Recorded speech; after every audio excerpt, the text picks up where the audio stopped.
And this next level, as we come from the shadowing, for those that make it through the shadowing, again, at the end of the shadowing experience, man, thank you so much. This is the second level. At the next level, we're going to be doing a personal interview. You will hear from us in the next 30 minutes or an hour if you're going to go to the next level. If you don't hear from us, you're not moving to the next level. It's very important that you let them know. If they don't know, I promise you, you're going to be getting phone calls. Hey, you know, I came in last month, did some shadowing, been waiting for you to call me back. Is going to do anything? No, you don't want to go there. You just want to make sure you communicate after the shadowing, just like we did with the group interview. This is the criteria. You will hear from us in the next 30 minutes to an hour to let you know if you're coming to the next level. And the next level is the actual personal interview. The classic. Now at this point, usually what goes on? Oh, I'm freaking out, I need some help. Hey, somebody, help wanted, help wanted. People give us some resumes. We go, sure, let's sit down and talk. And we jump straight to the personal interview without doing this. Again, if you're not careful, you can set up 10, 12, 15 different interviews with folks. And you've prepped for it, you've been looking at their resume, you've got time scheduled out so you're not doing those things because you're going to do the interview, and then somebody doesn't show up. They could have told you that right up here, okay?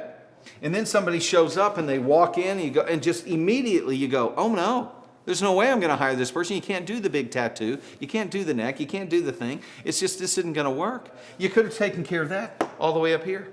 Had somebody in a group interview one time, one of the questions that we ask everyone is, tell us a little bit about your perfect working environment. If you could identify the perfect environment to work in, what would that look like? We had a guy up here this one time, he's just kind of, he'd look down the whole time, which was not something I wanted, okay? But he's looking down, he's going, I don't know, just look, place where everybody's happy all the time, everybody's smiling all the time, you know, kind of like a cartoon. I'm like, what? That makes no sense to me, okay? But that was his idea of a perfect working environment. I found that out all the way up here, okay? So I didn't have to spend any time bringing him in for a personal interview. The personal interview is the classic. It's what you're used to doing. It's what everybody's used to doing in a company. Usually this is going to be maybe a 30 to 45 minute personal time with that individual. And we want to have specific questions that we ask them. Where are those questions going to come from? Boop, you guessed it, core values. Okay? Once again, we have several downloadable samples and templates that you can see on our website, claystairs.com, just downloadables on personal interview questions.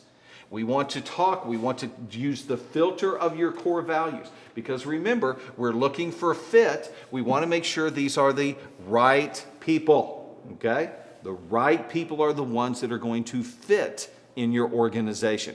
You can always train skill, but you can't train the core values. You can't train character. They need to come in with it. So the personal interview, again, we have templates. We've got specific questions that we're going to go through, the downloadables that you'll find on our website. But the idea here is that each of your interview questions are all about your core values. When I say this core value, here at our company, our core value is personal. One of our core values is personal growth. I mean, we just really emphasize each individual in our organization be on some plan of personal growth. When I say personal growth, here's one example of a question. When I say the word personal growth, what other words come to your mind as when you think of personal growth? What other words? What other synonyms come to your mind? And they're going to give you what comes to their mind in the form of words when they think of personal growth. The question is, do those words match your words? When they think of personal growth, are they thinking the way you're thinking of personal growth? If not, it just lets you know there's a disconnect. Doesn't mean you don't have to hire them. It just lets you know, okay, there's going to have to be some training here, okay? If you want to do that training or not.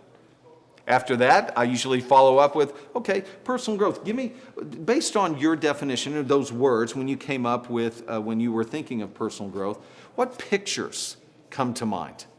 What kind of pictures come to your mind when you're thinking of personal growth? Because I know in my company, these are the pictures. This is what it looks like. In my mind, this is what personal growth looks like. I want to know, does this person have the same picture? Do they have the same belief systems as I have when it comes to personal growth?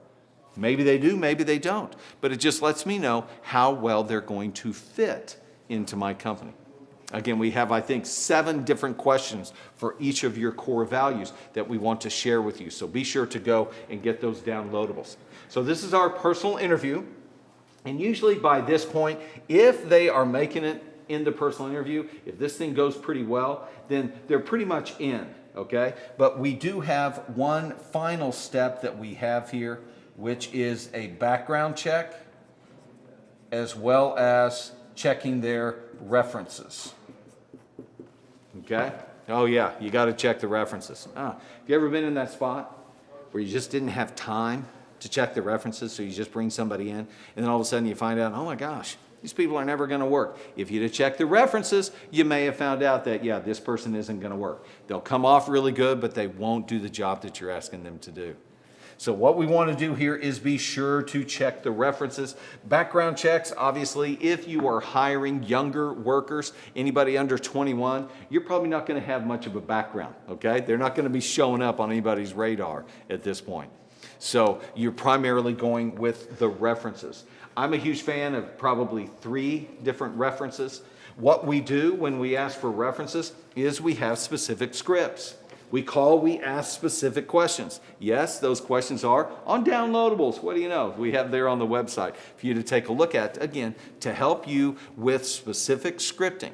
Because the key thing here is I'm trying to help you set up a process here. Okay? And these downloadables are an already identified, already designed process for you to go through. So be sure to go and download those downloadables, okay? So that you'll have them and already designed in your process. But when we ask these questions for references, they all connect back to our core values. We're talking on the phone. This is one of our core values. How do you think on a scale from 1 to 10, how do you think this person would respond in this type of environment? Another thing you can do is, this is some of the things we're going to ask this person to do. Did they do that for you? Yes, they did. Scale from 1 to 10, how did they do? They did a 6, okay? Again, I love the scale from 1 to 10. If you just say, did they do this for you? Yes, they did.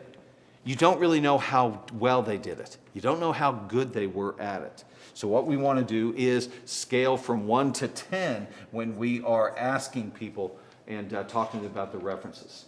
Okay? This is a key thing. Scale from 1 to 10 when you're asking the references to respond back on how this employee did with them. So this is our interview process: group interview, shadowing, personal interview, and the background check. You guys, this can take place in like 2 days. It does not have to be a drawn-out 3-week process here. They come in for the group interview. They look really good. We ask them to come in and shadow the very next day. It's even possible, I've done this before, the shadowing goes really good, and we bust right into the personal interview right there before they even leave the office. And so after the personal interview, right after that, we went in to check their background and their references, and within like 3 days, we had them in the office actually working. Okay? So, after the interview process, again, we're wanting to make sure that we're bringing in the right people, so we are going to keep them coming through the filter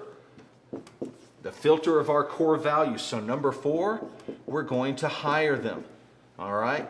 With the hire, we want to make sure that we have a letter of intent that we send to them. What do you know? We have downloadables, all right? Intent. And in the letter of intent, how do you think the letter of intent starts out? It's not, hey, congratulations, we've hired you. Nope, the letter of intent starts out with, man, here at our company, these are our core values. This is what we find important. This is how we evaluate people. This is what we value at our company. And based on your interviewing process, we want to let you know that we would love for you to come and join our team. Come and be a part of who we are. At that point, you want to, again, make sure that your job description, this is what we're hiring you for. This is the pay scale that we talked about in the personal interview. Just talk about those very specific things. This is going to be your first day, and let them know what is going to be involved as they start into your company. This is your letter of intent. After we have hired, now, huge piece right here, we want to make sure that we onboard. This is huge. So many times in companies, we hire somebody and we just toss them into the fire. Oh, they'll figure it out. And we think it's okay because that's kind of how maybe that's how we started in the company.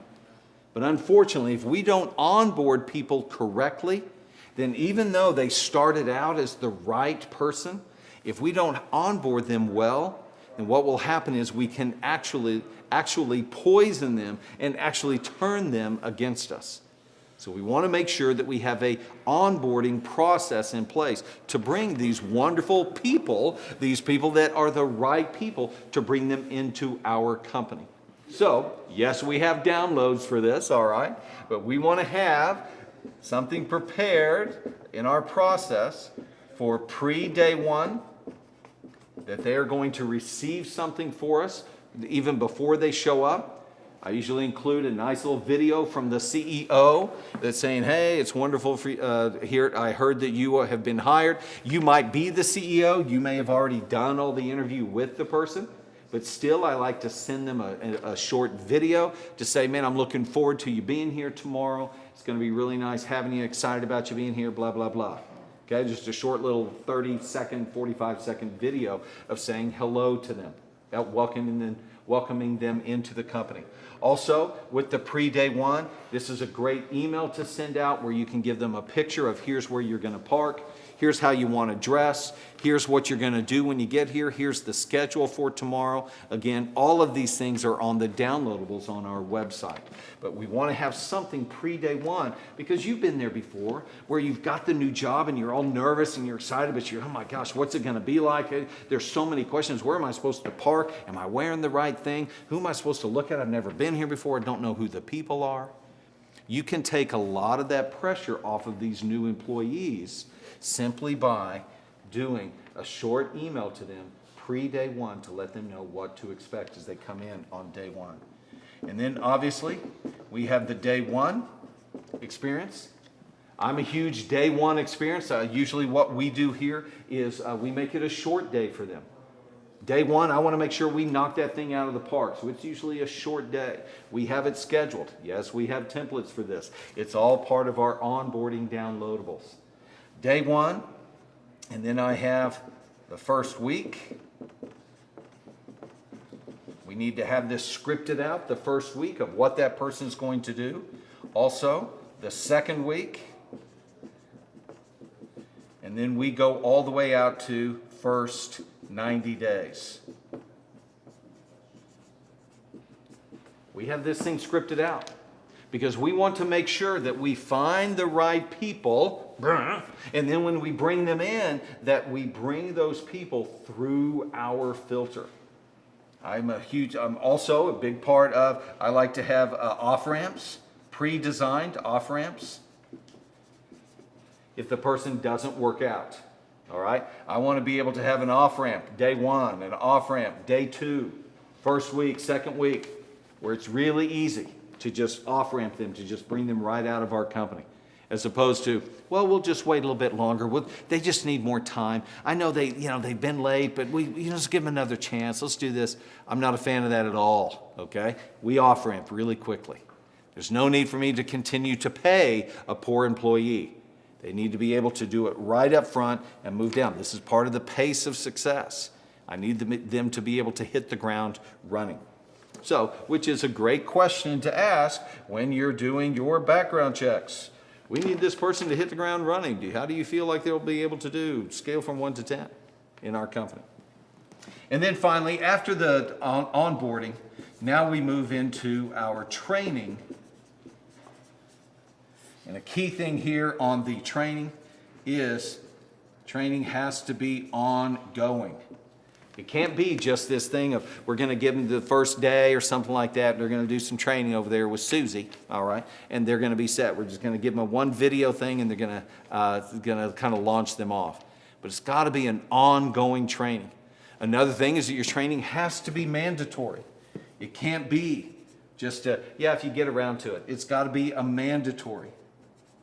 And mandatory. Had to get that out. And it needs to be scheduled. This will make sure it happens. If it's not ongoing, if it is not mandatory, if it's not scheduled, I promise you, it's not going to happen. Because you're going to get busy. Things are going to happen. Hey, we ever get all that training done? No. We just got busy. We had to just start working them. All right? Just want to be really, really careful with that. But again, our training, ongoing, mandatory, and scheduled. So again, Clay, how do we find the right people? This is a process that you can put into place. I promise you it works. I've done it. I've done this process in my own companies. I also spend time with companies across the country putting this into place. It is powerful. It will change your company, I promise you. If you can bring the right people in, all right? A very small team, a team of one A player, can run circles around a large team of B and C players if we have the right people. How do we know that we have the right people? It all begins with us ensuring that we have a good grasp of what our core values are, and then we begin to go through this process to hire for fit. Okay? So this is how we find the right people, getting the right people in the right seats. It'll make a huge difference in your company if you walk through these systems. We have several downloadables, as I've talked to you about, on our website, claystairs.com. Be sure to go there and pull those things down so you can begin to design your systems. Looking forward as we continue to walk through this management series here, we're going to be talking about, now that we have them in the company, how do we retain the right people? How do we keep them around? Then we're going to be spending some time talking about how do we organize the work? How do we supervise the work? How do we evaluate the work as managers? Because what gets measured will grow. But if we don't measure it because we're too busy, because we're all up and down the board and we can't manage the work, unfortunately, there's a lot of busyness going on, but there's not a lot of production being done. So we want to be sure that we protect ourselves from that. So once again, this is Clay Staires. I'm looking forward to seeing you in our next session, section number 6, where we are going to be talking about retaining the right people. How do we retain and how do we begin to organize the work once we have people in? So we'll see you in the next session.